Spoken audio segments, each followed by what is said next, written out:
intersección a la intersección de las imágenes de las dos rectas.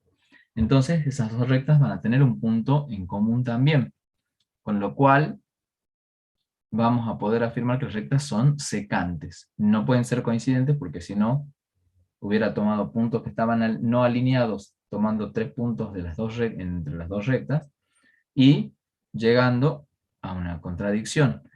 Si tomo 2 puntos de una recta y un punto de la tercera recta, que no están alineados, la imagen también serán los 3 puntos no alineados, con lo cual puedo afirmar que las imágenes de las dos rectas son otras dos rectas, que si tenían un punto de intersección, la imagen de ese punto será la intersección de las imágenes de dichas rectas. Esto dicho muy rápidamente. Por supuesto que ustedes vayan tomando nota de esas pequeñas justificaciones breves que vamos haciendo para formalizarlas. Me preocupa que no veo escritos de participación en el foro. Y al no ver escritos de participación en el foro, no sé cómo están ustedes pensando y tratando de escribir oraciones que justifiquen cosas. Entonces no las puedo corregir, no las puedo discutir o no la podemos pulir. Necesitamos un registro de cómo están ustedes pensando las cosas. Si estuviéramos en el aula, podría yo mirarles la hoja. No falta mucho, ya cuando el profesor Estrada nos habilite después del primer parcial, dijimos, íbamos a mirar. Ya estamos mirando ciertos números con los cuestionarios, así que eso sigue analizándose, pero ya en el aula voy a poder ver. Pero por ahora mi forma de mirarlo es lo que ustedes puedan mostrar aquí en la clase, si compartimos en algún momento pantalla, o los escritos que puedan subir al foro de consultas y de desarrollos. Bien, vamos con el siguiente.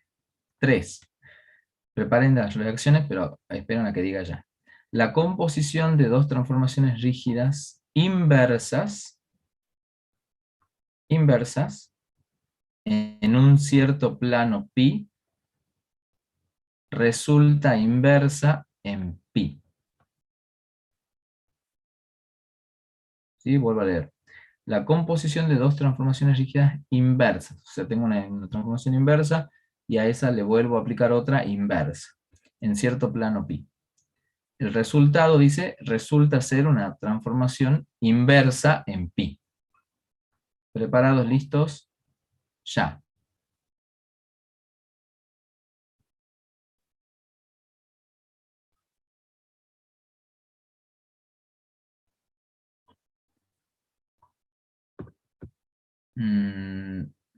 Veo un poco de indecisión. Hay gente que se inclina por algunas cosas y otros más por otras. Pero hay varios que no están respondiendo. Entonces nosotros sabemos ya del axioma de transformaciones rígidas que si yo aplico una transformación rígida y luego compongo con otra transformación rígida, el resultado va a ser una transformación rígida. Estamos de acuerdo en eso, lo dice el axioma. Lo que estamos analizando ahora es qué resultados puedo tener respecto a la orientación. Entonces yo lo pienso de la siguiente manera. Si aplico la primera transformación, acá dice que las dos transformaciones son inversas, las primeras, y quiero analizar el resultado. Entonces, yo tomo el plano,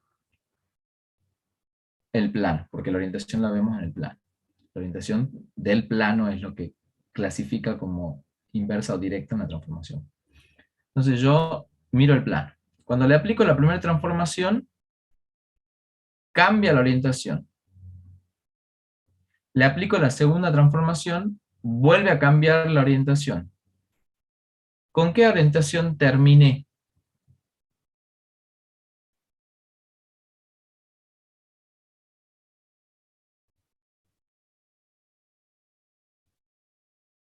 ¿Quién me dice, quién me responde con qué orientación terminé?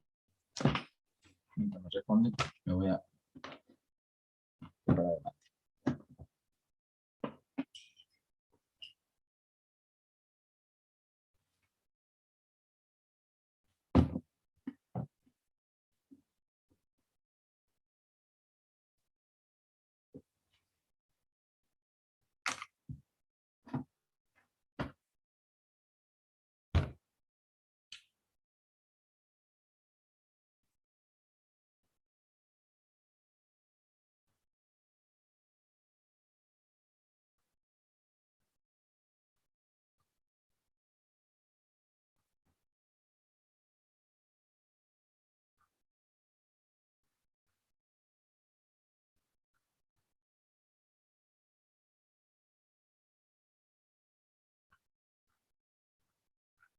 Nadie responde. ¿Por qué?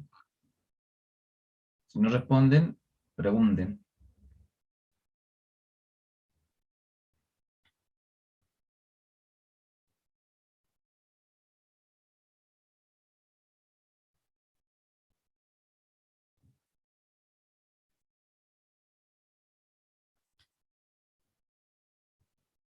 Bien, a ver. Vuelvo a decir. Tengo el plano pi. Le aplico la primera transformación, que es inversa. Entonces me invierte la orientación del plano. Luego le aplico la segunda transformación, que también es inversa, vuelve a invertir la orientación del plano. Miro el resultado y tengo que ver con cuál orientación terminé. Terminé, ¿qué les parece? ¿Con la misma orientación que había partido o con la orientación inversa a la cual había partido? Porque son solo dos posibilidades.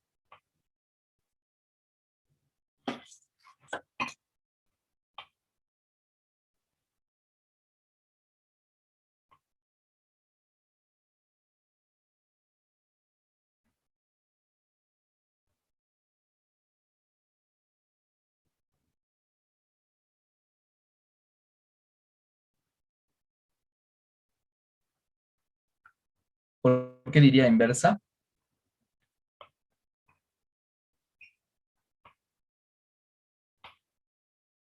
O sea, ¿por qué piensa que es la inversa?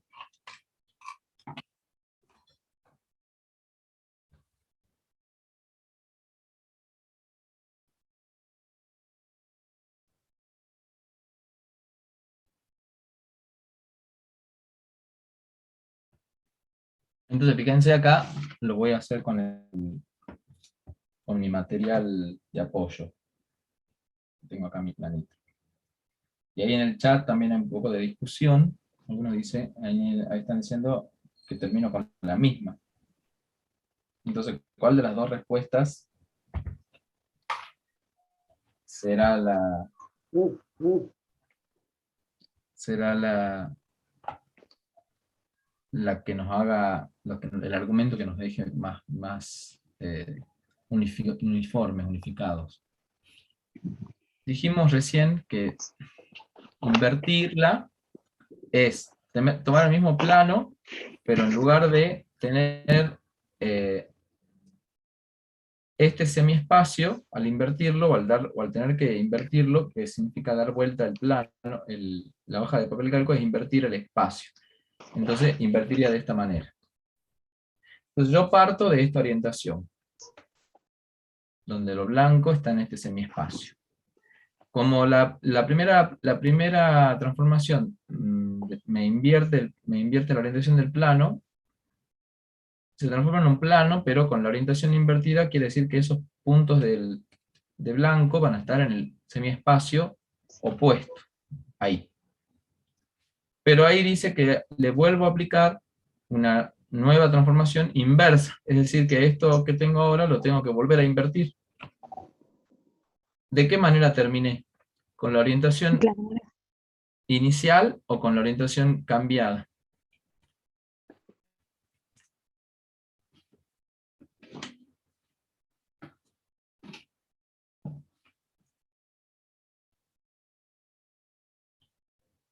Terminé entonces con la inicial. O sea que, en este caso,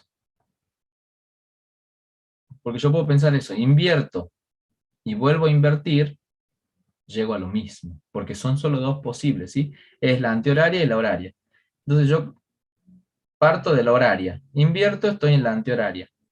Vuelvo a invertir, vuelvo a la horaria. Y entonces volví a la orientación que había iniciado. ¿De acuerdo? Pueden pensar en las orientaciones como también algo parecido a lo de la regla de los signos. ¿Se acuerdan? De positivo, positivo, negativo, negativo, va a dar positivo. Entonces yo puedo pensar, cuando la dejo igual, es como dejarla positiva. Y cuando la invierto, puedo acordarme del negativo. Entonces yo digo, si hago invierto, invierto, es como que dijera negativo, negativo. Y entonces, ¿qué me da de resultado? Positivo. Entonces me tendría que dar que es directa la transformación resultante. ¿Se entiende, chicos?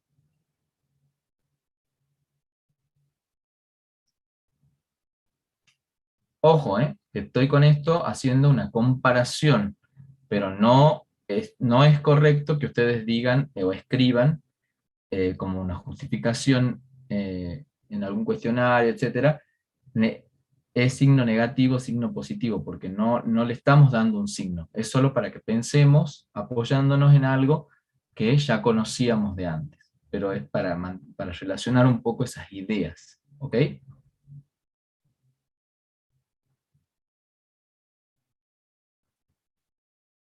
Sí, expresándola en términos de horario, antehorario, de nuevo horario, de nuevo antehorario.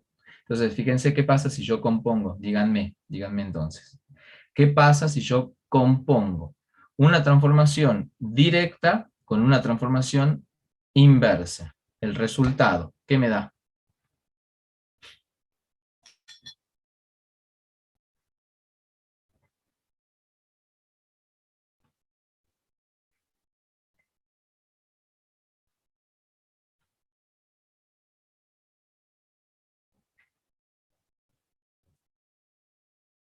¿Qué me daría, chicos, el resultado?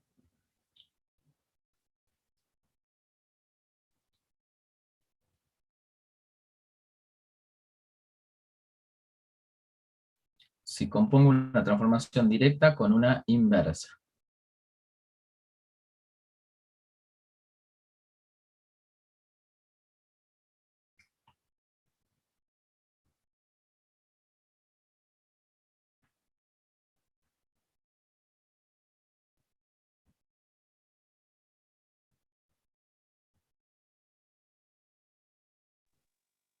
Me da como resultado la identidad.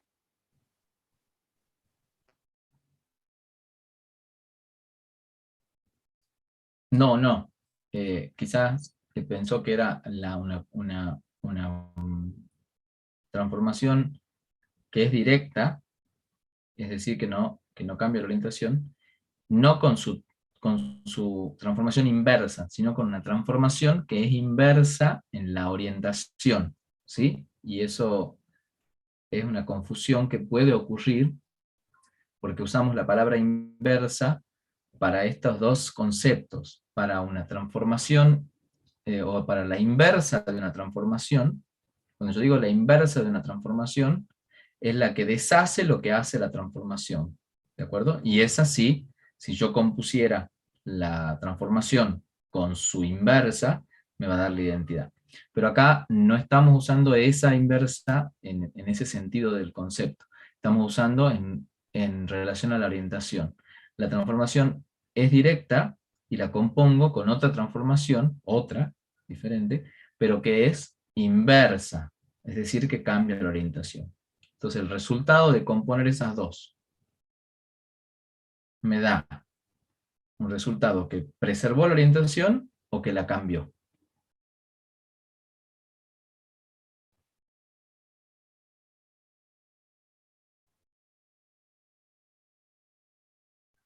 Coincidimos que cambió entonces, ahí también en el chat.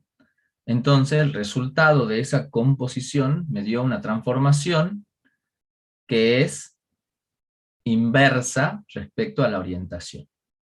¿De acuerdo?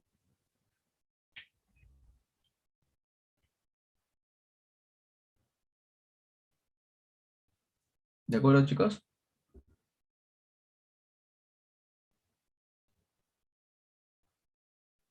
Bueno, uno solo me responde. No pretendo que todos pongan el micrófono, pero si pregunto de acuerdo, pongan así también, o pongan así y alguien pregunte por qué pone así. No está de acuerdo, entonces hay que discutirlo. ¿Sí? Esta materia es una materia donde vamos a discutir, donde tenemos que expresar lo que estamos entendiendo y cómo lo estamos pensando. Por eso es una materia bastante desafiante, ¿sí? Van a ver que muchas cosas por ahí las sabían de lejos y ahora las estamos mirando bien de cerca y justificando muy minuciosamente. Entonces, si ustedes no vienen con un entrenamiento de justificar, en esta materia es donde lo tenemos que fortalecer, ¿ok? Pero eso solamente se puede hacer participando. No se puede hacer una copia de lo que otro entiende o redacta.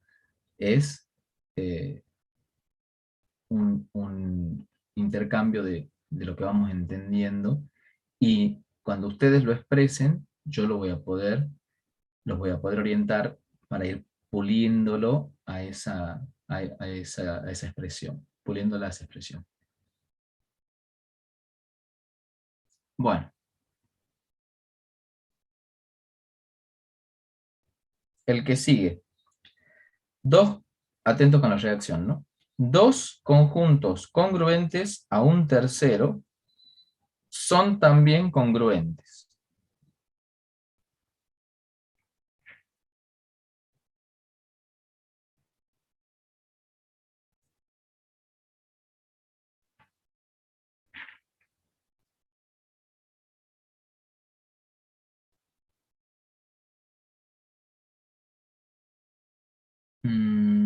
Tengo poca participación.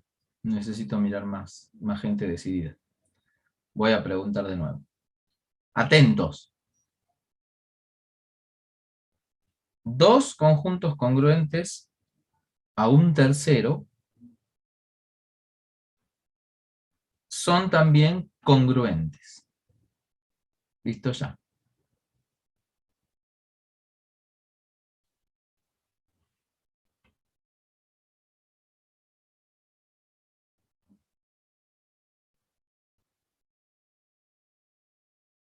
Bueno, está ganando el verdadero. ¿Sí?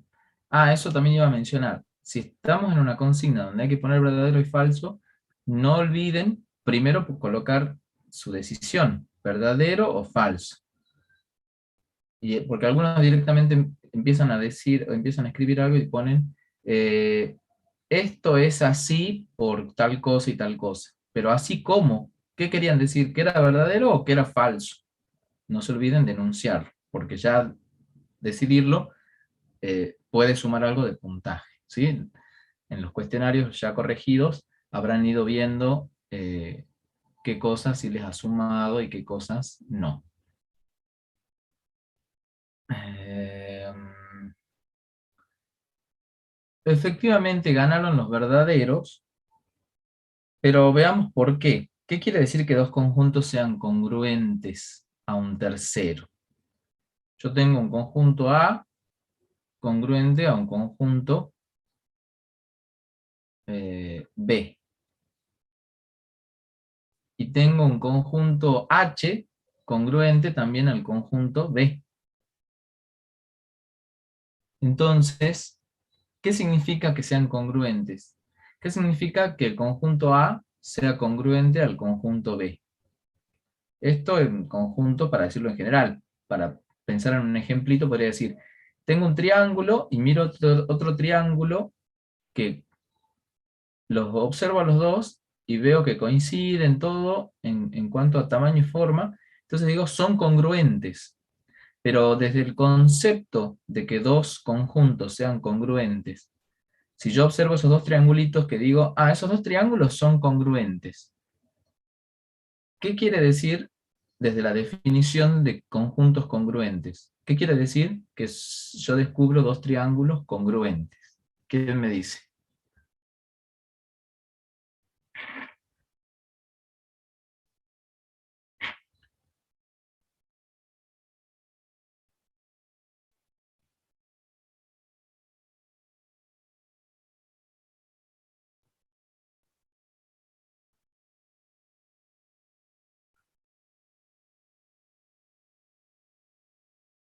¿Quién me dice? ¿Quién me dice? ¿Quién me dice?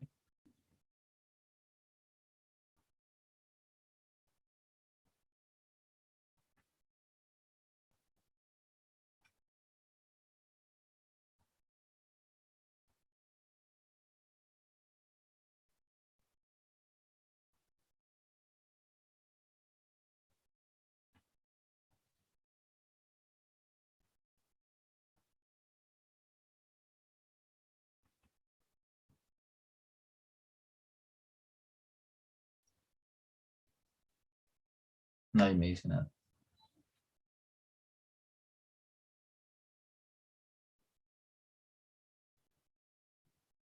Bueno, nadie me dice nada, entonces les pediré que vuelvan a leer qué quiere decir el concepto de que dos conjuntos sean congruentes. Y entonces con eso se justifica. Pero no puedo trabajar con el vacío. Nadie me dice nada, véanlo luego ustedes. En el 5, vamos al 5. Si un conjunto es estable por dos transformaciones rígidas, entonces es estable por la composición de dichas transformaciones rígidas. Lo vuelvo a leer. Un conjunto estable por dos transformaciones rígidas. Entonces es estable por la composición de dichas transformaciones rígidas.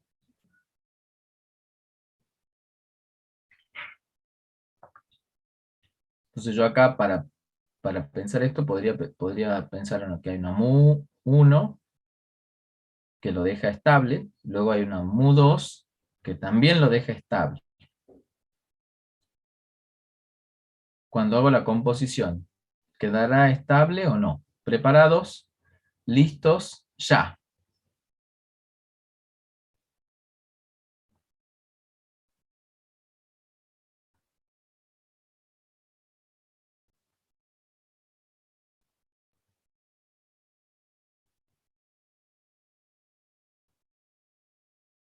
Bueno, apuntan al verdadero y efectivamente podríamos inclusive escribirlo a eso usando esa idea de las transformaciones, ¿no es cierto? En la cual podríamos, sobre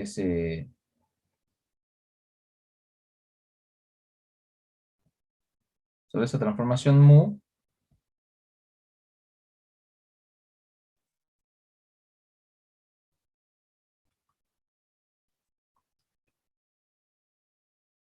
esperen que no sé por qué no me habilita acá.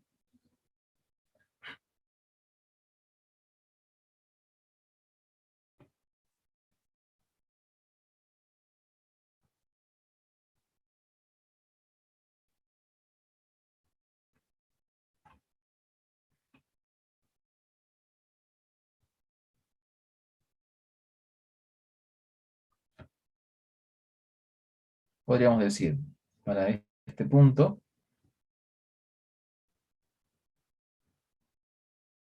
escribir la hipótesis. Mi hipótesis, ¿cuál sería? Conjunto estable por dos transformaciones rígidas. ¿Cómo escribo eso? Mu1, o mejor dicho, voy a decir, sea el conjunto A tal que existe una mu1 y una mu2 que dejan estable el conjunto. Mu1 de A me da igual a A.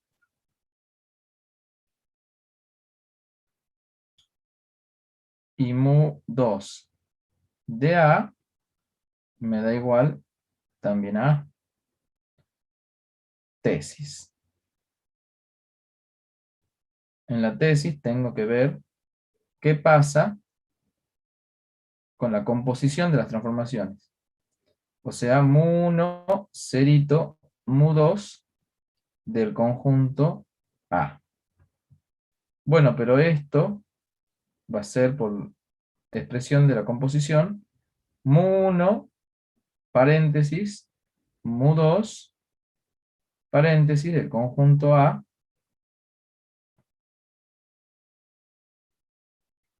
pero el resultado de esto ya dijimos que era el mismo conjunto A. Así que me quedará esto aplicando al resultado, pero el resultado es el mismo conjunto A. Y el resultado de eso, esto si quieren acá le podemos poner por 1 y acá por 2. Entonces acá, por 1, diría yo,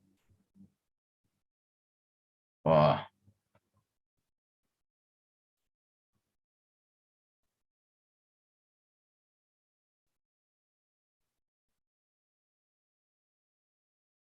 por 1, y acá por 2,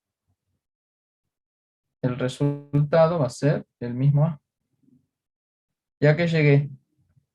Llegué a que el mu de A, el mu de la composición, me deja estable el conjunto. ¿Sí? Podría aclarar ahí similar o análogamente el trabajo o el cálculo para la composición al revés, mu2, cerito, mu1. ¿De acuerdo, chicos?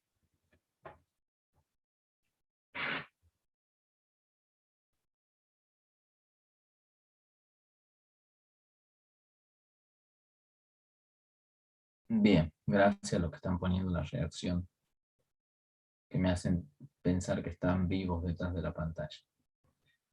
El ejercicio último, tenemos, si dos puntos son fijos por la transformación rígida, entonces todos los puntos de la recta determinados por esos dos puntos son fijos por la transformación mu.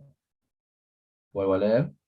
Si dos puntos son fijos por una transformación mu, rígida, todos los puntos de la recta determinados por esos dos puntos son fijos por mu.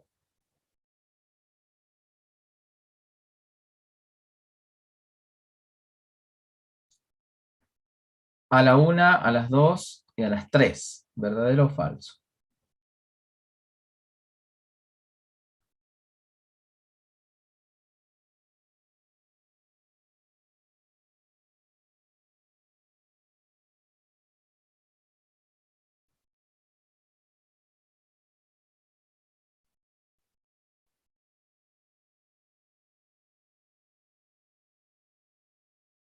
Bueno, va ganando el verdadero.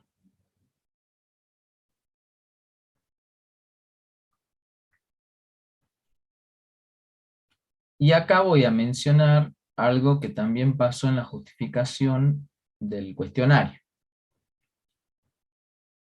Dos puntos fijos por la transformación, entonces los puntos de la recta determinados por esos dos puntos son fijos por mu. De hecho, hay una proposición que dice esto, para, para quienes recuerdan, ¿sí? Pero si la proposición dice esto, y justamente es esto lo que se está preguntando, ha pasado algo parecido en el cuestionario con algunos de los verdaderos falsos, que había que justificar. Entonces, ahí decía, lo vamos a hacer con esta que está acá. Yo puedo decir ahí, si dos puntos son fijos por la transformación, entonces los puntos de la recta, determinados por esos dos puntos, son fijos por mu. Porque hay una proposición que dice eso. Pero entonces, no puedo aceptar eso como justificación, porque sería decir, hay una proposición que dice que los puntos, si los puntos son, si tengo dos puntos fijos, entonces todos los puntos de la recta son fijos. ¿Por qué? Porque hay una proposición que lo dice. ¿Pero por qué? Porque hay una proposición que lo dice. O sea, la proposición la enuncio y la utilizo para justificar la propia proposición. Eso es lo que no estaría correcto. ¿Se entiende? O sea, yo no puedo justificar lo que estoy poniendo a evaluación, a tela de juicio, a análisis. No puedo decir que eso se justifica con eso mismo. Tengo que buscar otras herramientas para justificar. Si justo lo que está enunciado coincide con el enunciado de una proposición, lo que está pidiendo el ejercicio de fondo es que hay que justificar o hay que demostrar esa proposición. Hay que hacer el desarrollo de esa proposición. Porque ocurre en el libro también, como yendo, no al resumen, el resumen recuerden que es lo más incompleto que existe, porque es un resumen. una síntesis, un mapa. El libro enuncia algunas proposiciones, dice, también se cumple tal cosa, tal cosa y tal cosa, pero no que el libro diga que también se cumple, no quiere decir que eso ya esté justificado. Muchas veces el libro deja algunas justificaciones para los lectores, ¿sí? Entonces, cuando el libro encuentren en el libro alguna expresión de ese tipo, quiere decir que es una justificación pendiente, sencilla de desarrollar para el lector. ¿Me siguen hasta ahí la idea, chicos?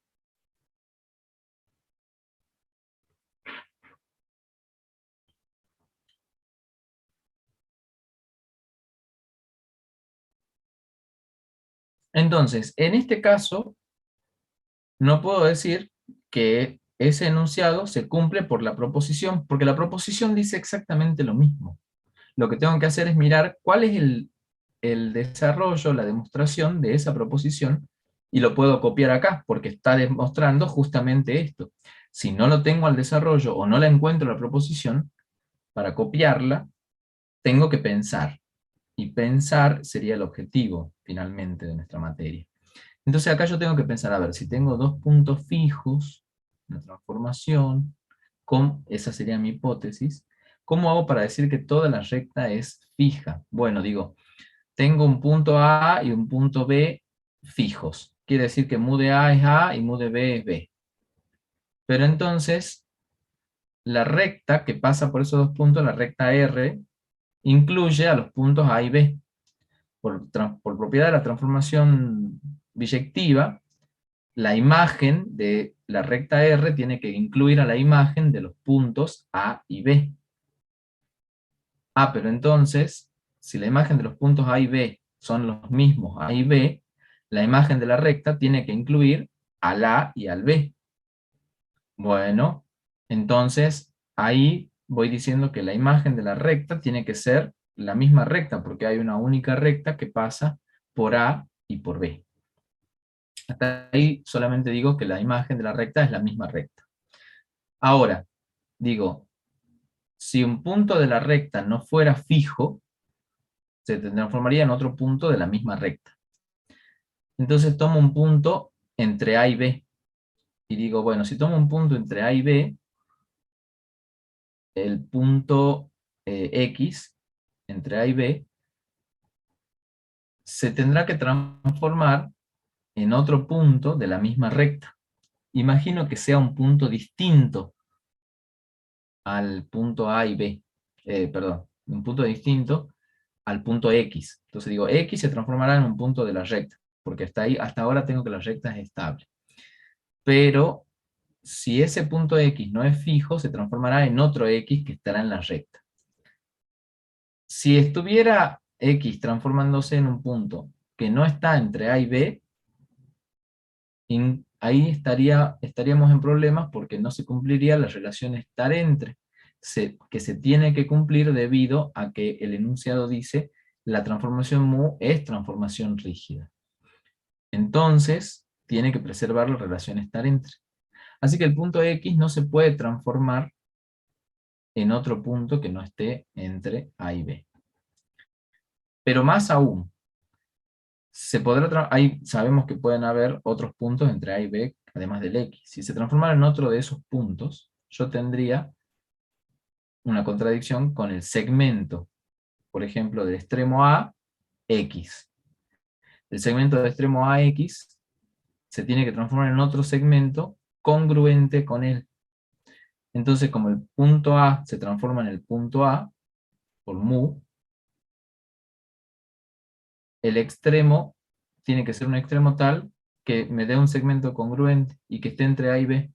El único posible será el punto X. Entonces, ese punto X tiene que ser fijo. Y ese era un punto cualquiera de, de los puntos que estaban entre A y B. De manera similar, el razonamiento con respecto a la congruencia del segmento con su transformado se tiene que cumplir para puntos que estén en algún orden elegido antes de A o después de B. Y por lo tanto, el resultado va a indicar que todos los puntos de la recta son puntos fijos. Eso sería algo que lo voy pensando, y lo voy escribiendo, y todo eso que dije justificaría, algunas cosas las puedo poner con símbolos, pero otras las tengo que poner con palabras, la idea justificaría lo que estoy buscando. ¿Se entiende, chicos?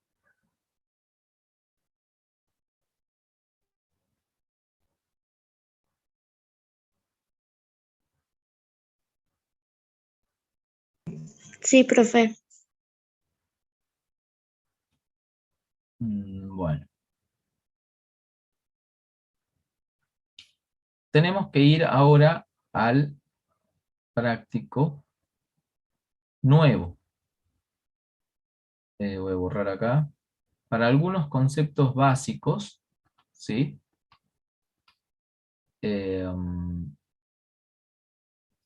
A tener presentes, los podemos repasar haciendo uso del resumen.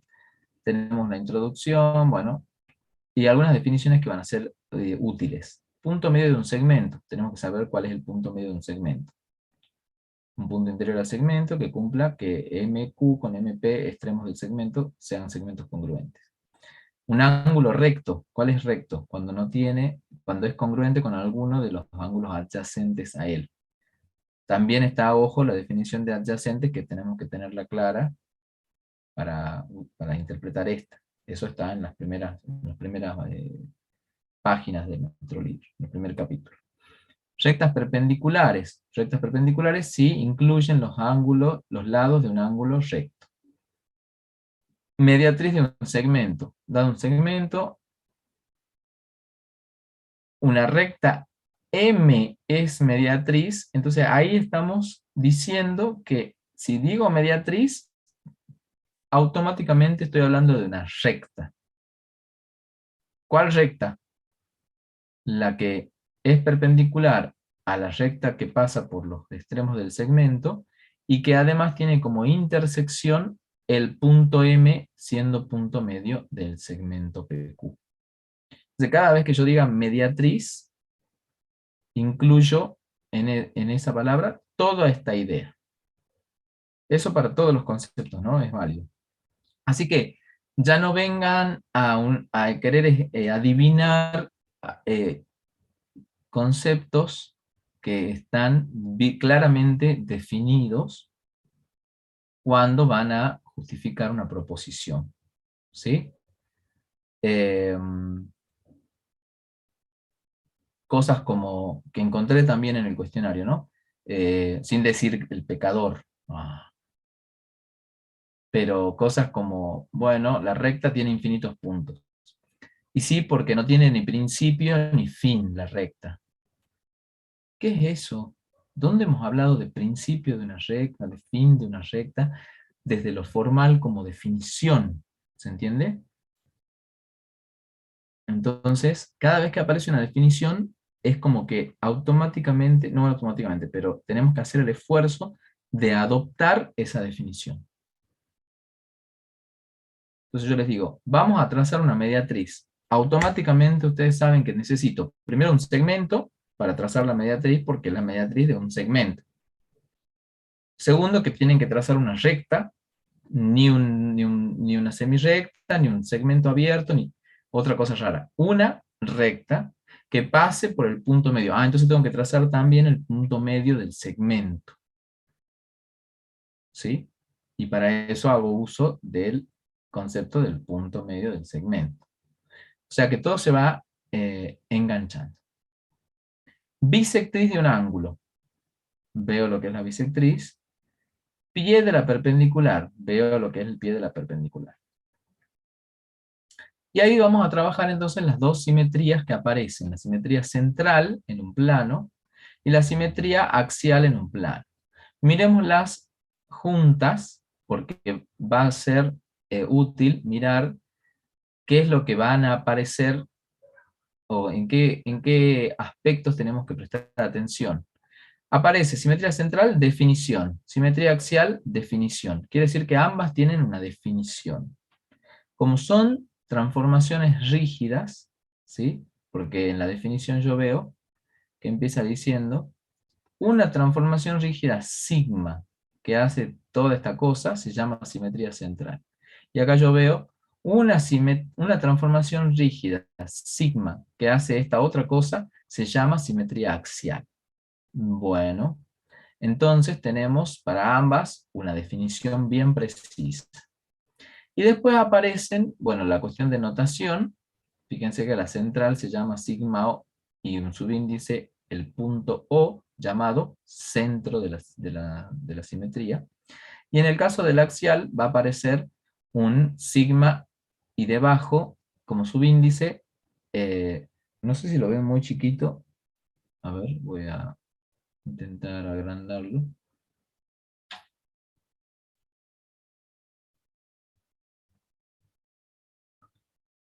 Como subíndice aparece acá la recta R, porque es una simetría axial, y la recta R dice, la denominaremos eje de la simetría axial. Entonces, vemos en paralelo esas dos cosas. Y luego de eso, ¿qué siguen? Propiedades. Bueno, van a haber propiedades para la simetría central, y van a haber propiedades para la simetría axial. Un montón de propiedades para una, para la otra, hay que darles una mirada, pero las otras vamos a darles esa mirada desde lo práctico, desde nuestra ejercitación. Y entonces nos va a ayudar a entender lo que está enunciado allí. Pero para no quedarnos, para hacer un recorrido completo, decimos, luego de que aparecen todas esas propiedades de la simetría central y las propiedades de la simetría axial, van a aparecer algunas aplicaciones. Estas son de la simetría central. Entonces fíjense que me proponen un teorema, una proposición y un corolario, que van a ser dentro de los más utilizados. Todo esto puedo justificarlo gracias a usar la simetría central.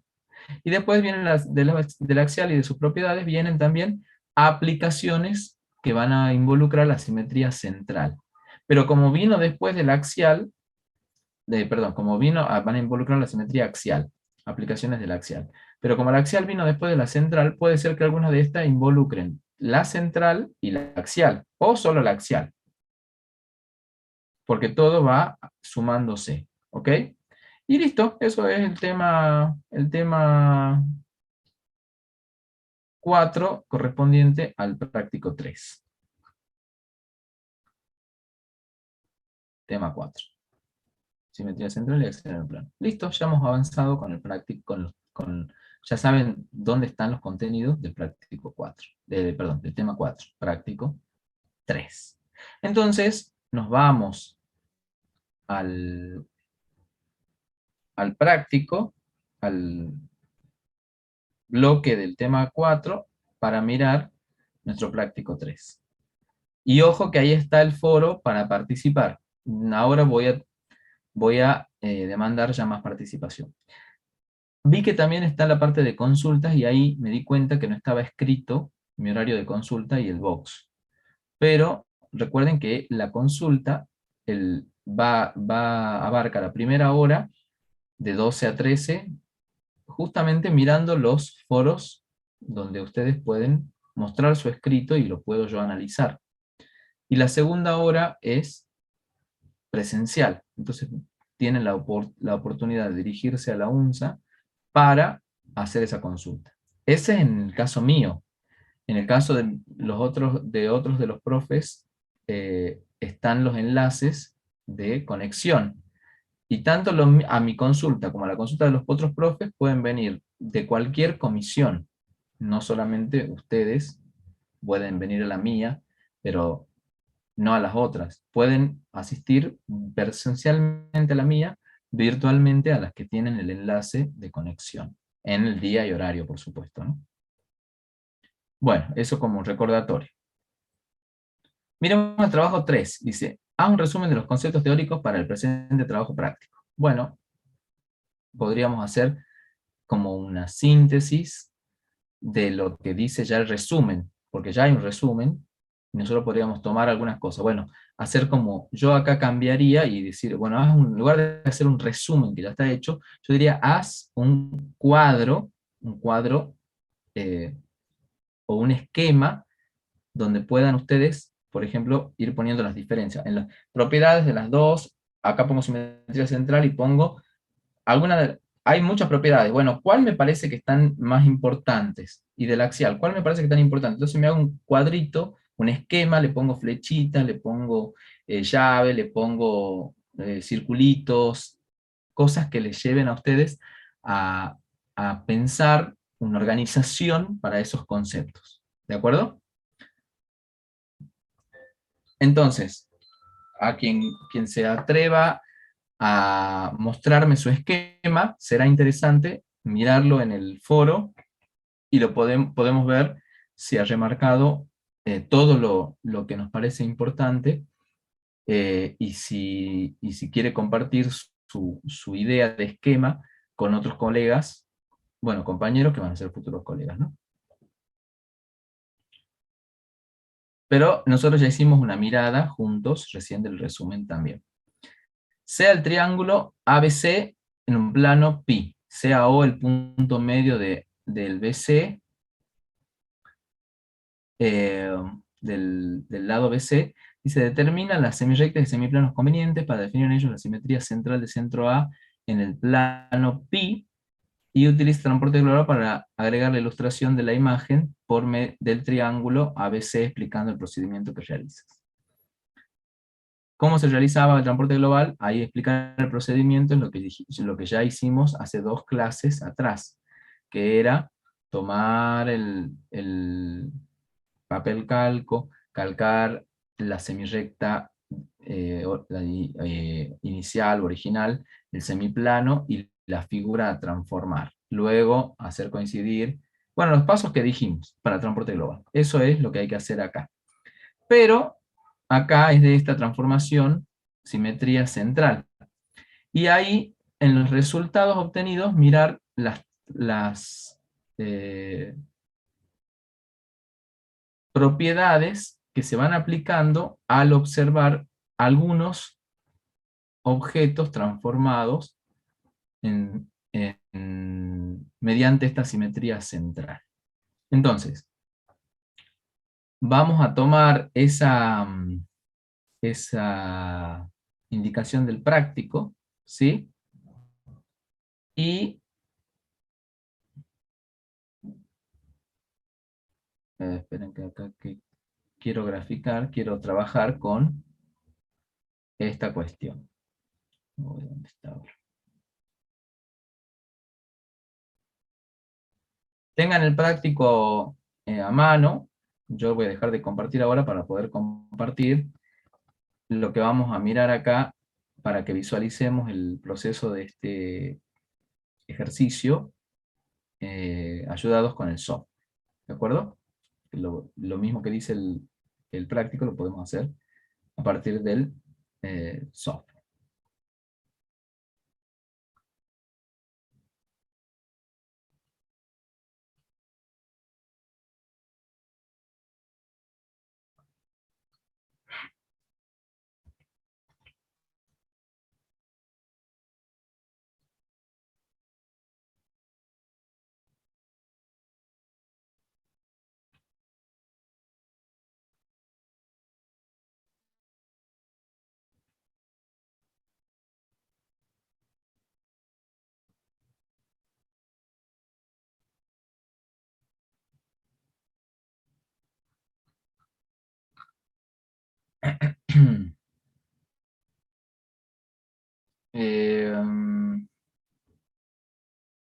Quería, bajé un poquito más porque me olvidé de hacerles una mirada global del práctico, que es algo que recomiendo también.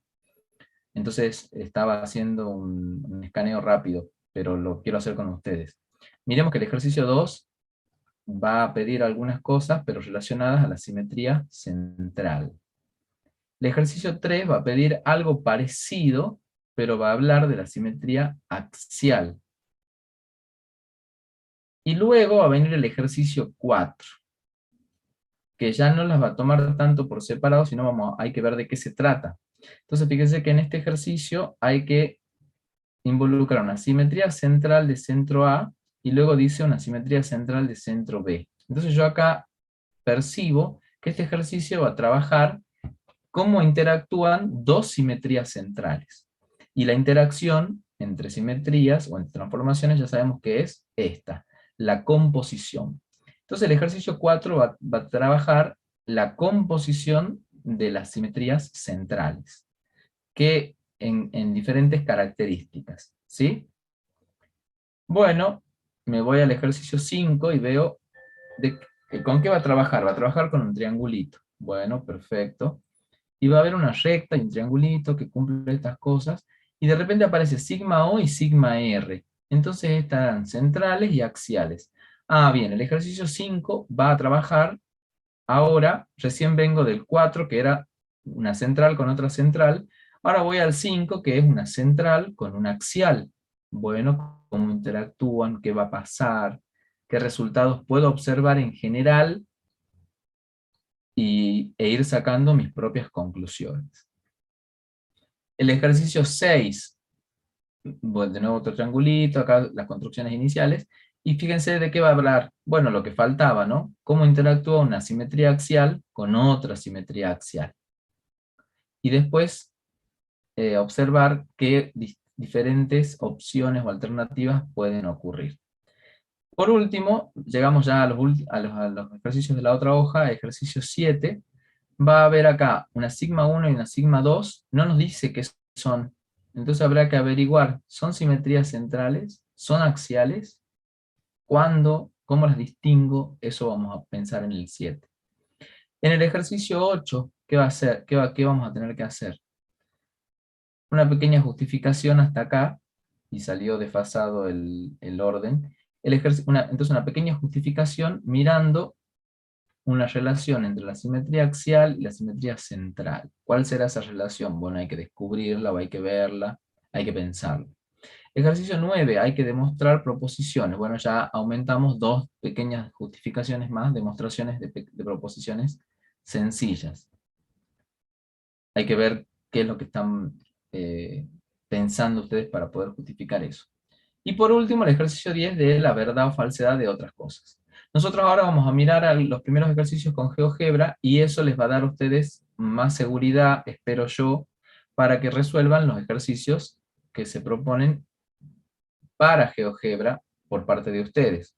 Entonces acá dibujar esto, hacer esto, verificar tal cosa, mirar acá algunas propiedades que todavía no se vieron en los primeros ejercicios, entonces esto va a trabajar otros aspectos que faltan trabajar, por eso no los podemos dejar de lado. Pero justamente acá la idea es que ustedes lo vayan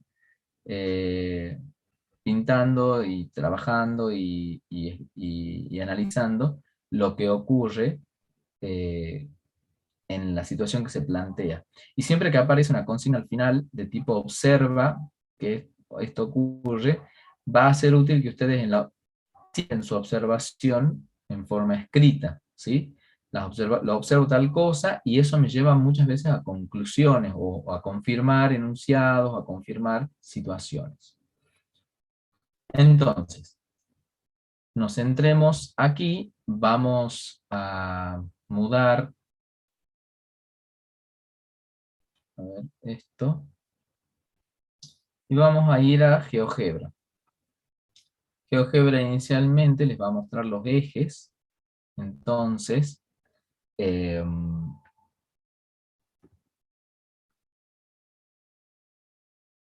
uy, esperen acá que estoy trabajando, estoy apretando sin querer. GeoGebra va a mostrarles los ejes, entonces ustedes ahí en la pantalla inicial van a decir, fíjense que el recuadrito azul es el que muestra dónde está el botón seleccionado.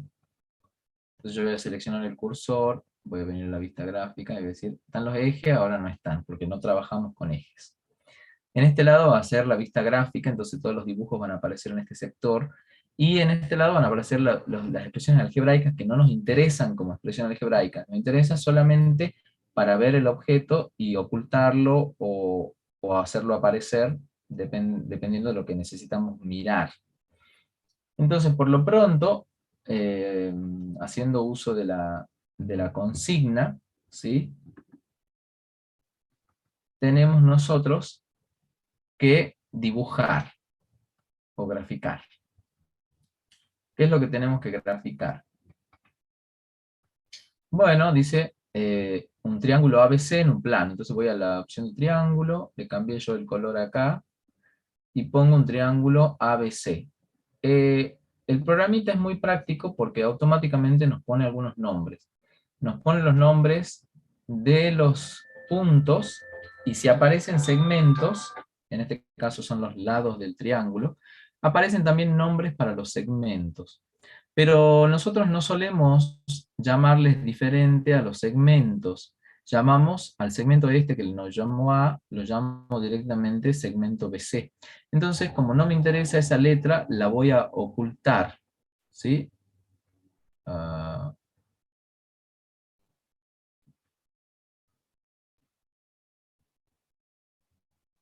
La voy a ocultar. ¿Cómo hago eso? Selecciono el lado. Bueno, acá al lado apareció punto A, punto B, punto C, segmento A, mostrar etiqueta, no mostrar etiqueta. Es como que saco esa opción y entonces me saca del dibujo esos nombres que me pueden estorbar. Cuidado con diferente a apretar el puntito azul, que el puntito azul lo oculta al objeto. Fíjense, si yo oculto, me oculta el lado, ¿ven? Ahí lo pongo, ahí lo oculto, ahí lo pongo, oculto. Y quiero que esté. Bueno, tenemos el triángulo ABC en un plano pi. El plano pi va a ser el plano de la hoja, o sea que ahí ya interpreto que todo eso es el plano pi, porque esta es una transformación que se define en el plano. Y eso es importante recordarlo de la definición. Para eso tienen el resumen. Y mirar en qué conjunto se define cada transformación. La simetría central es la primera de varias transformaciones que vamos a analizar. Entonces, si ya miramos que lo que se presenta para una transformación es, primero su definición, ¿qué la define? Luego que hay algunas propiedades, la notación, cómo se denota, cómo se va a escribir, y luego que hay algunas propiedades. Finalmente, después de las propiedades que hemos visto, aplicaciones. Ese esquema se va a repetir con las otras transformaciones que vamos a analizar a lo largo de la materia. Entonces, conviene ya tener clara esa estructura para que lo podamos encarar al tema con una cierta perspectiva, un horizonte de qué es lo que vamos a mirar y pretender analizar. Bueno, entonces tenemos el triángulo ABC. No me dice de qué forma es el triángulo, así que gracias a que yo puedo elegir la herramienta de la flechita, la selección, que voy a poder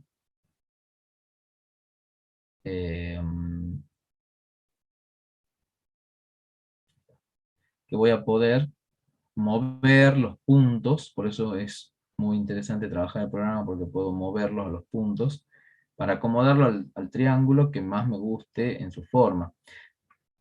Usualmente, recuerden, recomendamos trabajar triángulos no particulares, como un equilátero o un isósceles. Recomendamos trabajar con triángulos que sean lo más desiguales posible, y en este caso sería un triángulo escaleno, ¿no? Para mirar bien y que no se nos vayan a confundir algunos resultados casuales, que justo por tomar un triangulito especial me haya dado un resultado especial. Por eso se entiende un triángulo más útil para observar ciertas características. Entonces tengo que graficar el triángulo en el plano pi, y dice, o el punto medio de BC. Entonces miro el lado BC y digo, tengo que marcar el punto medio. Afortunadamente, GeoGebra me proporciona en la parte de puntos ya una opción para punto medio. Me dice cómo tengo que marcar cuando yo no sé cómo marcar. Elegí punto medio, pero me acerco acá y me da una ayuda. Dice, elige 2 puntos, o un segmento, o una circunferencia, o una cónica, ya se va para otras opciones. Pero lo que nos sirve a nosotros es que puedo elige los dos puntos, el B y el C. Miren que me apareció el punto D. ¿Qué observan de diferente sobre el punto D que lo distingue de los puntos A, B y C? ¿Qué observan?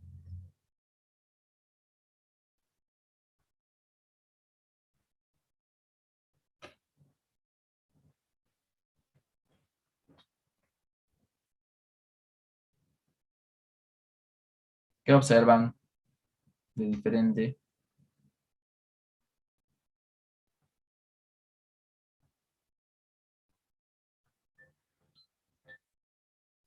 Muy bien, que es de otro color. ¿Qué está... esto es para entenderlo, para familiarizarnos con el programa, ¿no? ¿Qué está marcando como diferencia GeoGebra al marcarlo de otro color? Me está diciendo... Oh, dejé de compartir. Me está diciendo GeoGebra que este punto es diferente de los otros. Fíjense que yo al punto B y C lo pude mover como recién. Pero si yo agarro el punto D, fíjense ahí lo agarro, lo aprieto con el mouse, y no me deja hacer nada, no me deja moverlo, no me deja... Uy, marqué otra cosa. Agarro el cursor y lo trato de mover, no puedo. Por más que intente, en cambio al punto A sí lo puedo mover, al punto B también y demás. ¿Por qué no lo puedo mover al punto D? Porque el punto D ha sido creado condicionado a B y a C, porque como es punto medio, no lo puedo poner en cualquier lado, tiene que cumplir con ser punto medio. Entonces lo que yo voy a poder mover van a ser los puntos libres, pintados en azul, y entonces yo puedo mover el punto C, y cuando lo muevo al punto C, automáticamente se modifica ese punto D que está relacionado a los puntos B y C. ¿Se entiende? Eso va a indicar GeoGebra cuando lo marque con otro color. Bueno, eso es una aclaración de lo que es el sol.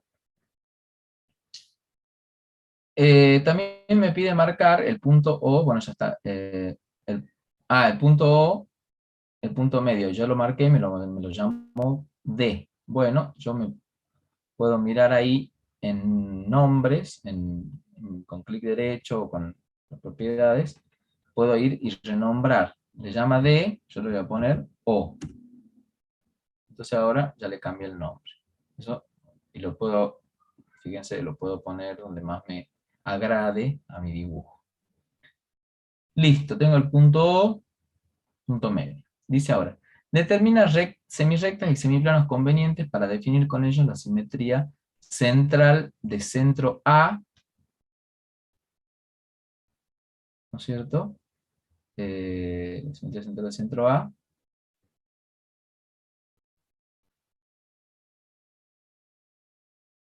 en el plano pi.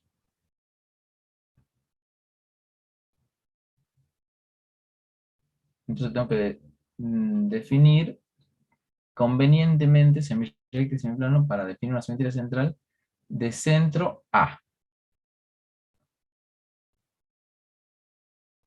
Si quiero que sea de centro A,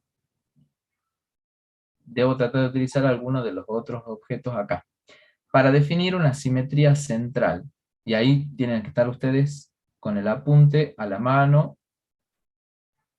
con sus hojas o con el archivo, mirando, yendo y viniendo para definir.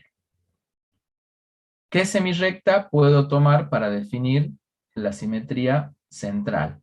Porque si hemos estado atentos a las clases, la definición para una transformación rígida era suficiente dar la semirrecta y el semiplano originales y sus transformaciones. Y con eso ya puedo decir que conozco la transformación rígida.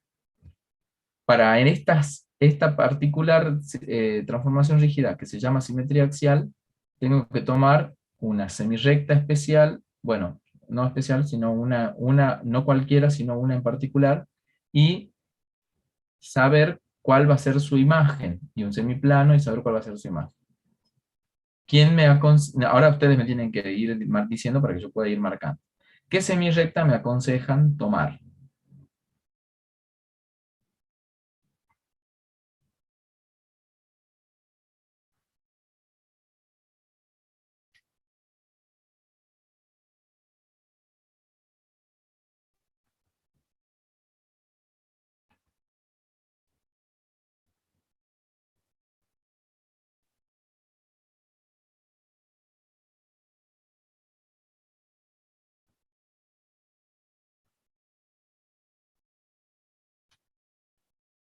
A ver, ustedes me tienen que decir. Para poder definir acá la simetría central, acá yo voy a ir escribiéndola usando el editor de este texto de GeoGebra. Acá tengo las letras griegas, busco la S, sigma, bien. Como es de centro A, voy a poner sigma sub A, que lo pongo con la guión acá. Sigma A se define como dando la una semirrecta adecuada y un semiplano adecuado y su imagen correspondiente. Bueno, ¿cuál es la semirrecta que me sugieren tomar?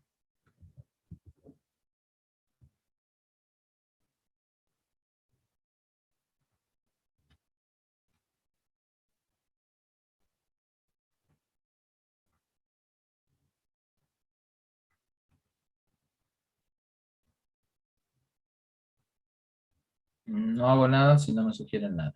Ok, me voy a tomar un mate. Ustedes me imagino están leyendo la definición para decirme aquí cuál semirrecta me conviene tomar.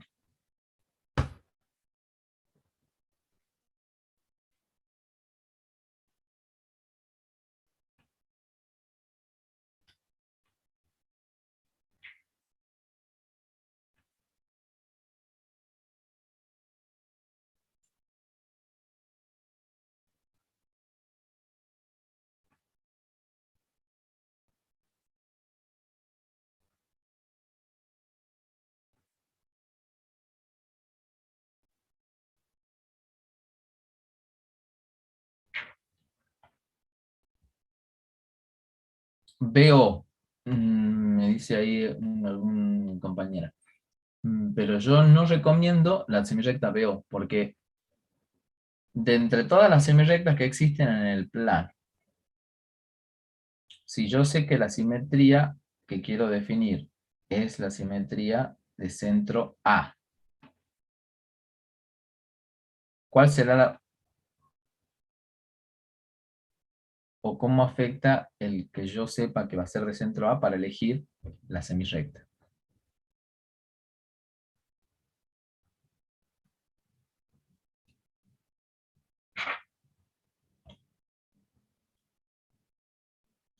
¿Qué semirrecta tengo que elegir orientándome que quiero que sea de centro A?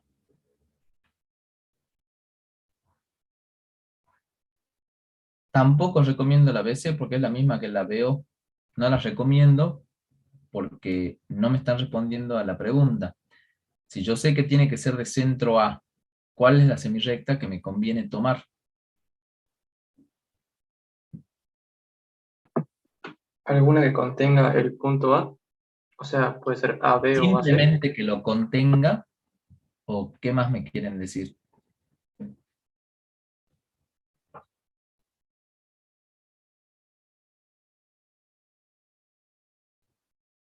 Porque yo semirrectas que lo contengan al punto A, tengo un montón.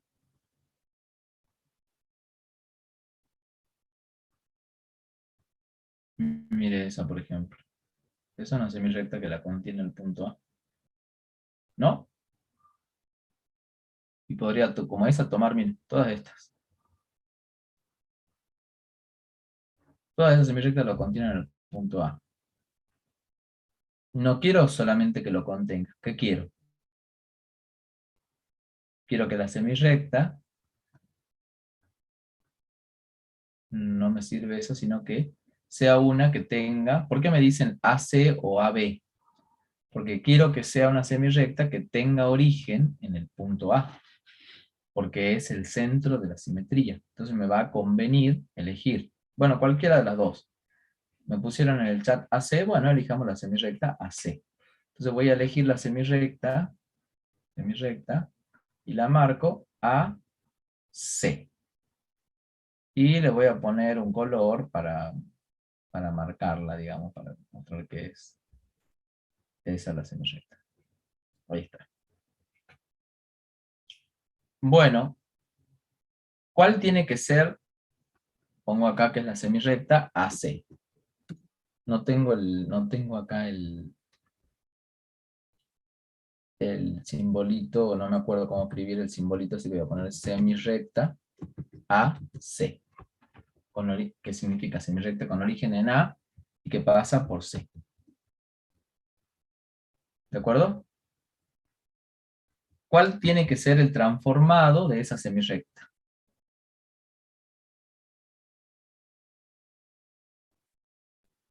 Para que sea una simetría central.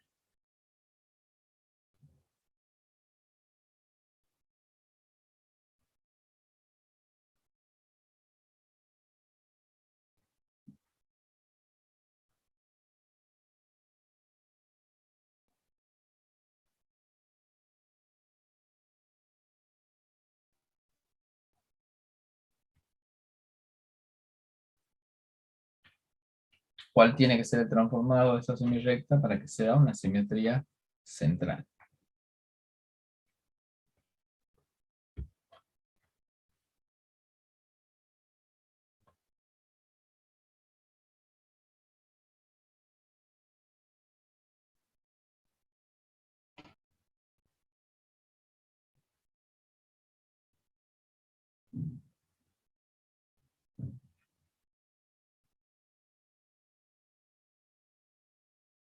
Bien, ahí la compañera coloca, debe ser la opuesta. ¿Por qué? Porque la simetría central se define dando una semirrecta con origen en el centro y como imagen de esa semirrecta, su opuesta. Entonces acá voy a poner opuesta de la semirrecta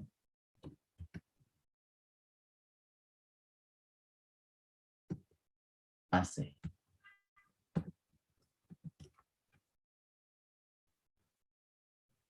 ¿De acuerdo? Acá nunca sé cómo entrar al espacio.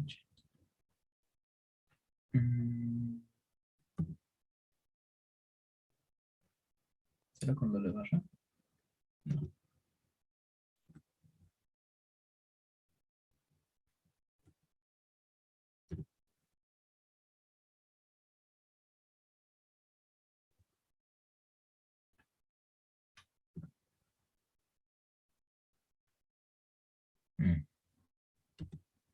No. Eso. Bueno. Ahí tengo la opuesta a la semirrecta AC. ¿Qué dice acá? Lo muevo un poco más acá. Lo había achicado. Vuelvo al tamaño, pero lo puedo mover un poco más acá. Al gráfico, digo.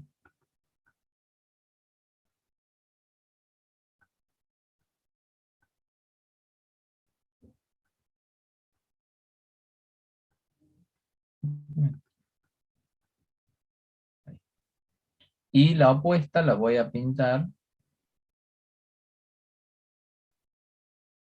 o la voy a colocar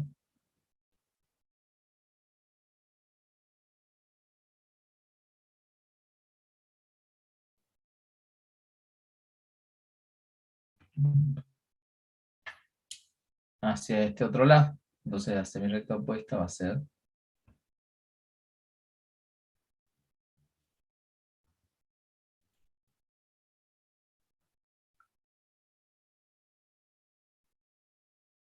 la que tengo para primero voy a hacer un trazado más rudimentario. Entonces, semirrecta opuesta, ¿no es cierto? Sería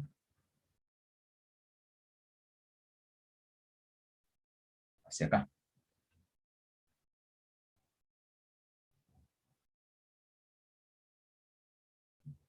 Luego tengo que elegir el semiplano. Bueno, ¿cuál semiplano quiero? Un semiplano alfa. Pero tengo que decir quién es el semiplano alfa. Describiría semiplano de borde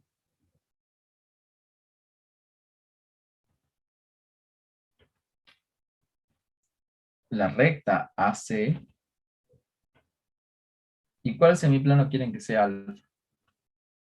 Tengo semiplano de borde toda la recta.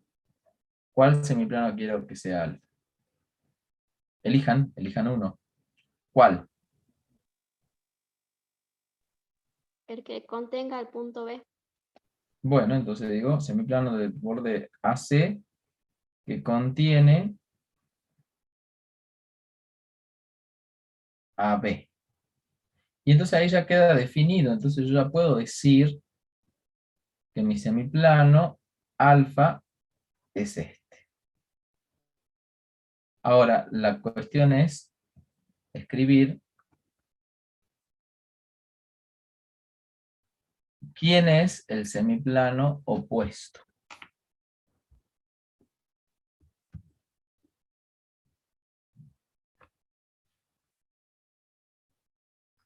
Sigma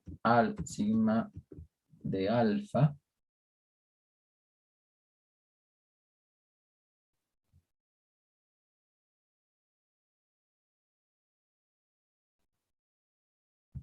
va a ser igual a quién. Para la acción a simetría central, ¿a quién tiene que ser igual el semiplano de borde de esa recta?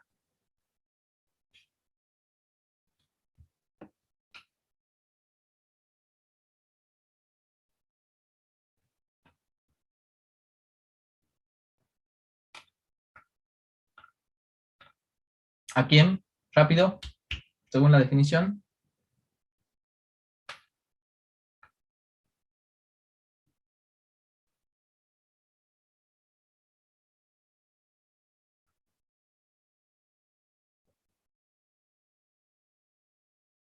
Mm, Nos lleva mucho tiempo cuando no saben las definiciones. Recuerden que la clase práctica debe poner en juego toda la parte teórica para poder observarlo en aplicaciones. Pero necesitamos manejo más rápido. Si no la saben de memoria, que puede ocurrir porque están conociendo, tienen que tener al lado una anotación. Por eso la importancia de este esquema que decía al principio. Ahí tienen que anotar todo lo que sea importante o que les ayude rápido a identificar nombres, propiedades, definiciones para el trabajo en la práctica. Si alguien no fue a teoría, porque no tienen la obligación, como en la práctica, que se toma los cuestionarios y la asistencia y demás, no quiere decir que venga a desayunar en la clase práctica los conceptos que no quiso ver en la teoría o que no pudo ver. Quiere decir que si yo ya sé que no voy a ir a la teoría, el día antes, o en el horario de la teoría, yo estoy leyendo los conceptos que está abordando la teoría. Es decir, al día de la práctica, todo el mundo ya tiene que haber visto lo que se avanzó en teoría. La simetría central la empezaron la clase pasada. Es decir, que a esta clase todo el mundo ya tiene que tener clara la definición y las primeras propiedades de simetría central.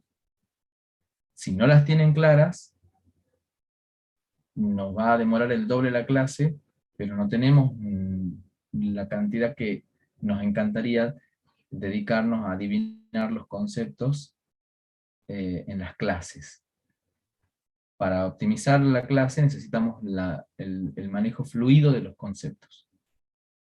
Así que yo les voy a pedir que para cada clase vengan con el resumen teórico o un esquema de los conceptos con más claridad y más fluidez. No puedo estar perdiendo 30 segundos para que alguien me diga algo que está escrito en la definición. Porque nos estamos perdiendo ese tiempo para pensar las situaciones que presenta el práctico. En algo que ya está hecho, que ya está, tiene que estar más fluido. Entonces ahora yo voy a contestar algunas cosas, pero no va a ser así en el resto de las clases. Necesito un mayor compromiso con respecto a la lectura y estudio de esta parte. ¿Queda claro, chicos?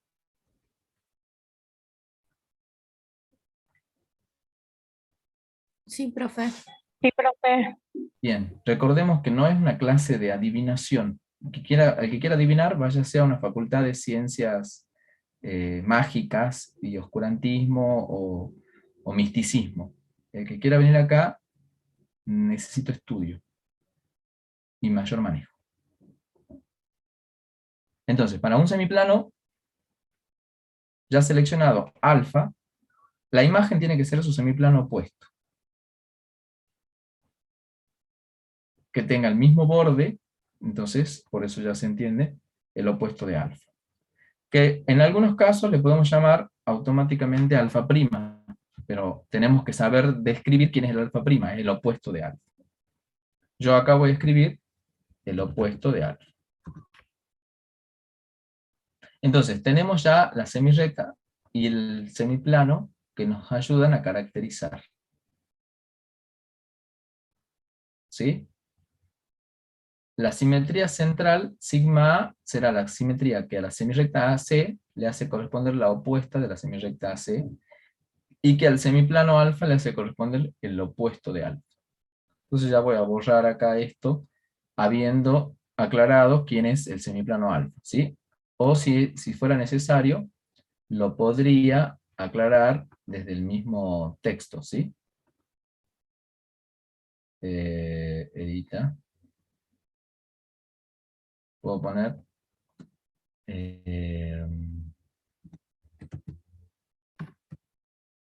con alfa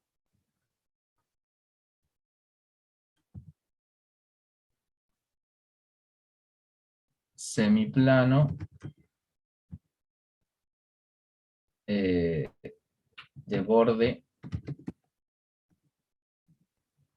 a recta C, que contiene a el punto B. Lo pongo con puntos porque no recuerdo cómo poner el espacio.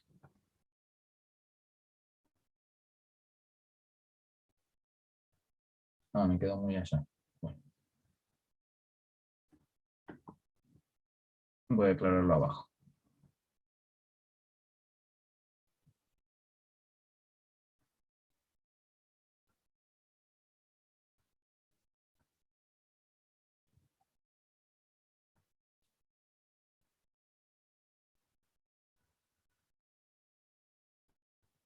Ya tengo entonces quién es el semiplano y la semirrecta orientadores que me definen. Entonces con eso dice, puedo hacer ya el transporte global, es decir, copiaría la semirrecta y el triángulo y haría el transporte global para ver dónde está el transformado. ¿Ok? Voy a borrar entonces lo que tenemos. Bueno, ahora enseguida lo voy a borrar, cuando necesitamos ver algo. Pero acá tenemos el botón específico que me ayuda, me agilizaría ese transporte global. En lugar de hacerlo a mano, lo voy a hacer con el programa, utilizando este botón que tiene las diferentes simetrías y otras transformaciones. Quiero la simetría central. Entonces me dice en la ayuda, tengo que marcar el objeto y el centro de la simetría. ¿Qué objeto quiero? El triángulo. Bueno, me paro al medio y entonces ya lo marco al triángulo. Y marco el centro de la simetría. Y me devuelve ese resultado. Lo voy a poner en un color más claro para mirar qué me dio como imagen. Ahí lo tengo. Bueno, mi semirrecta me quedó medio chueca, así que lo voy a borrar. Voy a borrar el resto también. tenemos entonces ahí el transformado. Observen que automáticamente el programa me coloca los nombres de las imágenes. Al B lo llamo B', al C lo llamo C'. Y al A lo llamo A', pero fíjense que está coincidiendo. O sea que ya hay una primera observación ahí. El A y el A' no tiene sentido que sea el mismo punto, así que lo voy a quitar al nombre, porque el transformado del punto A sigue siendo el mismo, o sea que ya se llamaba punto A. Los que han cambiado han sido el transformado del punto B y del punto C. Perfecto. Ahí tenemos por transporte global, o sea, por lo que hace la simetría. Lo que dice la consigna de nuestro práctico va a ser, entonces,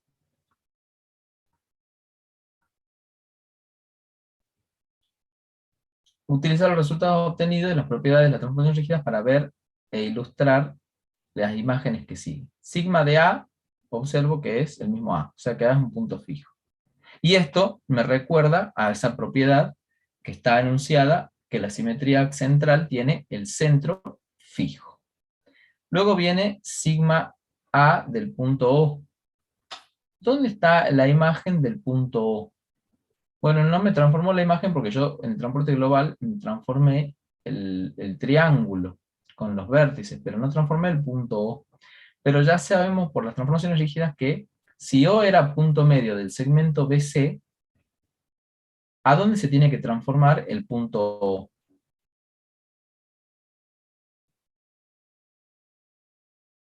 En el medio de B' y C'. Muy bien, porque en el transformado del punto O va a ser el punto medio de los transformados de los puntos B y C, o del segmento BC, que será el segmento B'C'. Entonces sé que el punto O, bueno, lo puedo verificar acá y puedo decir, quiero transformar el punto O mediante la simetría central, y me transforma ahí el O'. Perfecto, entonces ya sé a dónde está ese O'. La simetría central aplicada a la recta AB. ¿A dónde se va a transformar la AB? Bueno, la recta AB es la otra que no elegimos, se transforma exactamente ¿en dónde? En su opuesta. ¿Y esto es debido a qué? A que como es una simetría central, ¿no es cierto? El sigma de las... puedo escribir sigma A de la semirrecta AB será igual a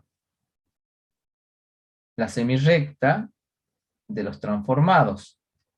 ¿Cuáles transformados? El sigma A para el punto A y el sigma A para el punto B. ¿Pero quién es el sigma A del punto A?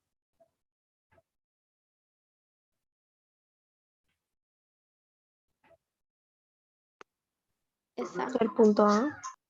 El propio punto A. ¿Y quién es el transformado del sigma B? El B' en este caso. Entonces transformo en la semirrecta A, B'. Lo que no sé yo es si es opuesta o no. Pero le puedo preguntar aquí a GeoGebra. Nosotros tenemos nuestro ojo entrenado y vemos que parecen alineados, pero aun cuando desconfiáramos, yo le puedo preguntar,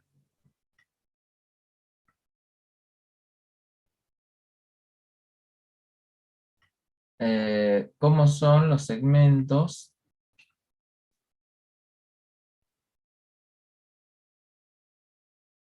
que están AB y AB'? Y me dice acá, bueno, le llama 6C', que son paralelos esos segmentos. O sea que están sobre una misma, bueno, están sobre paralelas, pero paralelas que pasan por el punto A, quiere decir que en realidad es la misma recta. Entonces ahí compruebo que son semirrectas opuestas. De la semirrecta AC, lo mismo, ya lo sabíamos porque la habíamos definido justamente con la semirrecta AC, que su opuesta iba a ser el transformado. Entonces si yo quiero saber dónde estaba el punto C, miro, trazo la semirrecta AC y luego su opuesta. Y para trazar en su opuesta, en qué parte de su opuesta está el punto C, haría transporte de segmentos, segmento AC sobre la semirrecta A opuesta, y coincidiendo el punto A, encuentro donde caiga el punto C'. Pero eso va a ser para transformar, para transportar, para hallar la transformada una vez que yo quiera hacerlo con propiedades. El sigma A de la semirrecta CB va a ser la semirrecta C'B', aplicando lo mismo que hemos escrito acá. O sea, la imagen de sus transformados. Muy bien. Ahora, ¿cómo son la semirrecta CB con la semirrecta CB'? ¿Cómo les parece que son? Primero me dice la semirrecta y luego la recta. Entonces puedo trazar la recta y la recta por los transformados. ¿Cómo les parece que son esas rectas? Paralelas. Y entonces puedo inclusive preguntar también con este botón de relación, decir, esa y esta otra, ¿cómo son? Paralelas, comprobado numéricamente. Entonces observo que si tomo una semirrecta o una recta que la incluya esa semirrecta, su transformada se transforma en una paralela. Entonces esto, de nuevo lo contrasto con las propiedades de la simetría central.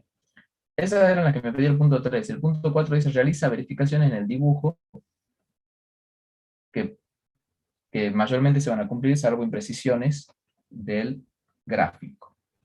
Dice, el punto A es punto medio de cada uno de los segmentos determinados por su correspondiente por A. Bien, a ver, verifiquemos.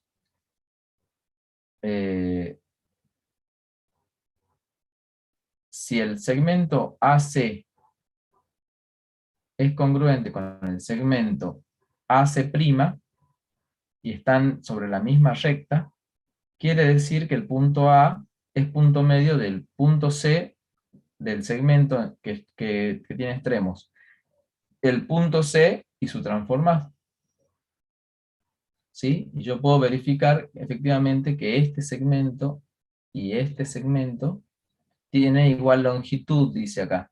Eso traducido a nuestro lenguaje es, son segmentos congruentes. ¿Ok? Entonces vemos que el punto A es punto medio de ese segmento. Ahora me voy con el otro segmento, el que forma el punto B con su transformado B'. Bueno, en ese caso, veo que también el segmento AB es congruente con el segmento AB', y que A es interior al segmento S, por lo tanto A, por definición, va a ser el punto medio. Podría inclusive marcar, ya le volví a descompartir. Podría inclusive marcar el segmento entre el punto O y su transformado O'. ¿Qué les parece que va a ocurrir? Que el segmento O' también, primero, incluya al punto A. Y además, que el punto A sea punto medio del segmento O'. Fíjense, yo voy a marcar solamente el segmento O'. Y ahora le voy a preguntar qué relación hay entre ese segmento y el punto A. Bueno, acá solo me dice que pertenece. Pero podría comprobar marcando, o viendo si los dos segmentos, marcando los segmentos desde acá hasta acá, y luego desde acá hasta acá, para ver si son segmentos congruentes. ¿Ok? Pero me va orientando la idea de que efectivamente, entre un punto y su transformado, el punto centro de la simetría resulta punto medio de los segmentos que se forman o que determinan un punto y su transformado. La otra conclusión es que las semirrectas AB, AC y sus correspondientes son respectivamente opuestas, que es lo que estuvimos charlando. Se cumple para cualquier semirrecta en pi de origen A y su correspondiente. Bueno, vemos que es una propiedad también de la simetría central que una semirrecta con origen en el centro se transforme en su opuesta. ¿De acuerdo? Porque fíjense que el C era un punto del triángulo. Si yo modifico el C, veo todas las semirrectas posibles ahí. Una forma de mirar las semirrectas posibles y sus transformadas opuestas. Activo acá el rastro y lo muevo y veo varias opciones. ¿Sí? Ah, no me muestra las opuestas. Entonces también quiero activar el rastro de esto. Y ahí veo que de cada semirrecta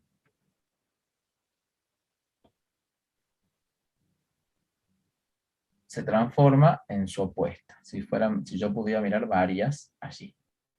¿De acuerdo? Bueno, vuelvo al triángulo original.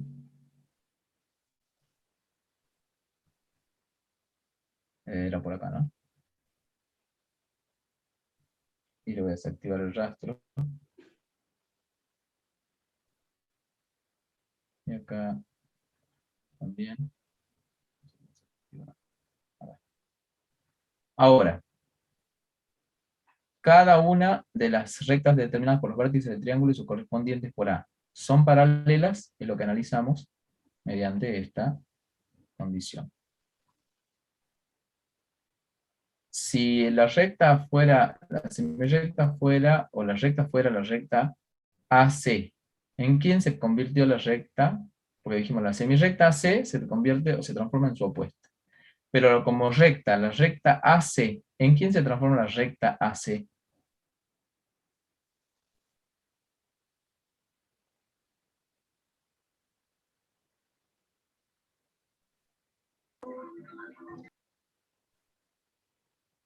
¿Cómo ¿Qué les dijo, parece? profe? ¿En qué se transforma la recta AC? Como recta, ¿no? Recta AC. ¿En qué se transforma?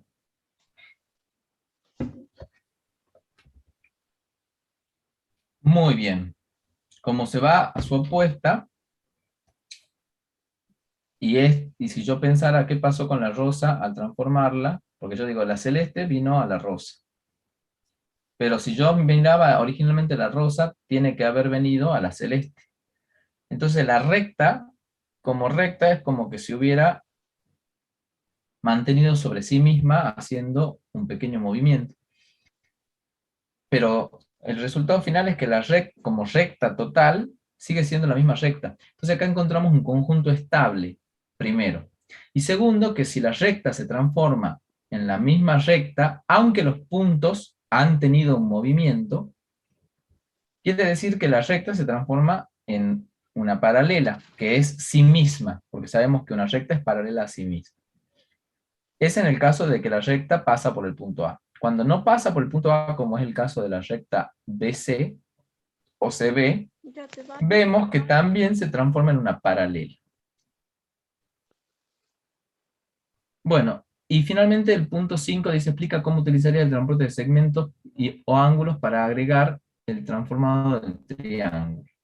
Entonces, lo que dijimos recién, para transformar un punto cualquiera, yo primero identifico el centro, luego trazo la semirrecta. Luego sé que esa semirrecta, por partir del origen centro de la simetría, se va a transformar en su opuesta. Primera propiedad. Una vez que se transforma en su opuesta, ¿cómo identifico la imagen del punto C? Identifico usando la propiedad de que ese punto C' tiene que ser un punto que cumpla que el C con el C' determinen un segmento que tenga al punto A como punto medio. Entonces lo que hago es un transporte de segmentos AC sobre la semirrecta opuesta a la AC. El origen A coincide y el otro punto resultante va a ser la imagen del punto C. Pero como esto es algo que lo hice aplicable a cualquier punto del plano, análogamente voy a hacer con el punto B y ya encontraré la imagen de este punto cualquiera. ¿Sí?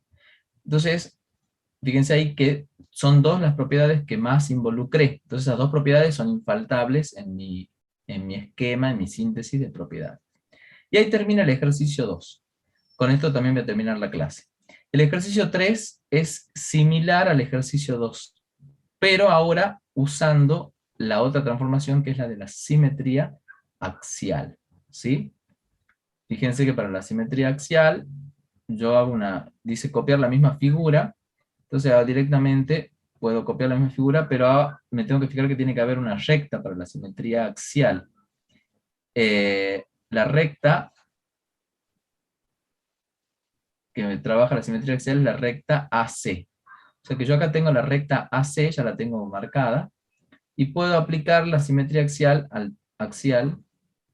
al triángulo y a la recta AC.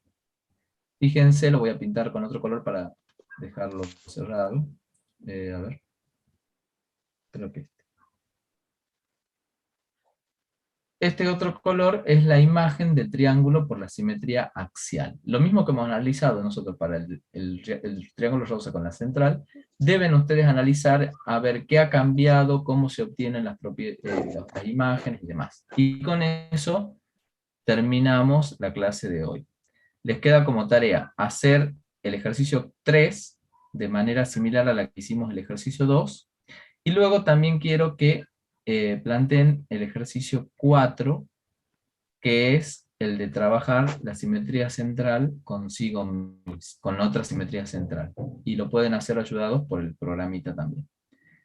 Suban sus desarrollos, si pueden, para que los expongamos o charlemos de esos ejercicios la clase que viene. Y avanzaremos con los ejercicios que quedan sobre estas transformaciones.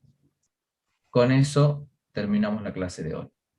Gracias por la presencia y espero que se pongan un poquito las pilas respecto al desarrollo. No se olviden del cuestionario número 2. ¿Cuándo les dijo el profesor que tenía evaluación? No hoy, mañana, el cuestionario. Sí, profe, mañana es sábado. Ah, ok, mañana sábado. Bueno, uno cuando se mete mucho a estudiar un tema, lo sigue pensando el sábado y lo sigue pensando el domingo.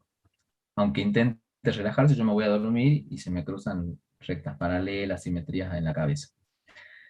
Así que eso sería un buen signo de que están metiéndose en el tema. ¿Ah? Después salgan con amigos o relájense un poco y vuelvan de nuevo al tema. Nos vemos el día lunes, espero que les vaya bien y que les haya servido para el detalle de la primera parte de la clase para pensar mejor las justificaciones a la hora de demostrar. Nos vemos el lunes. Chao, profe.